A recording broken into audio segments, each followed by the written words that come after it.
প্রশাসন আমাদের কাছে মনে হয় একটা বিএনপির দিকে ঝুঁকে গিয়েছে। এনসিপি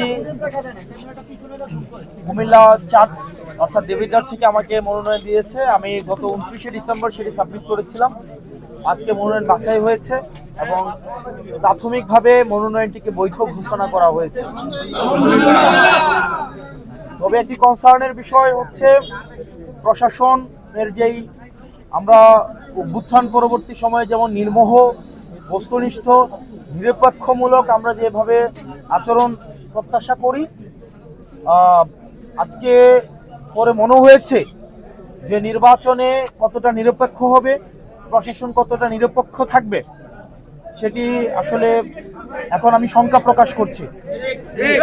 পর্যাপ্ত যুক্তি, পর্যাপ্ত তথ্য থাকার পরেও আমাদের একজন প্রার্থী উনি ব্যাংক ডিফল্টার, উনি উইলফুল ব্যাংক ডিফল্টার।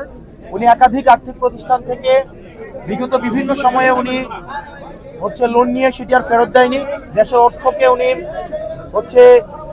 তসরুফ করেছেন এবং ব্যাংক ডিফল্টার হওয়া সত্ত্বেও উনি সেটিকে এই তথ্যটি যখন গোপন করে এবং হাইকোর্ট স্টে দেওয়ার তথ্যটি যখন গোপন করে, এটি ব্যক্তিগত তথ্য গোপনের পর্যায়ে পড়ে এবং আমাদের নির্বাচনী আচরণ যে বিধিমালা রয়েছে সেখানে স্পষ্ট উল্লেখ আছে, কোনো প্রার্থী যদি ইচ্ছাকৃতভাবে তার তথ্য গোপন করে হলফনামে উল্লেখিত, তাহলে সেটি তার প্রার্থিতা বাতিলের যে বিধান রয়েছে। কিন্তু আমরা দেখতে পেয়েছি প্রশাসনের কাছে আমরা পর্যাপ্ত তথ্য প্রমাণ এবং যুক্তি উপস্থাপন করার পরেও সেখানে প্রশাসন কতটা নিরপেক্ষ আচরণ করতে পেরেছে সেটি আসলে প্রশ্নবিদ্ধ।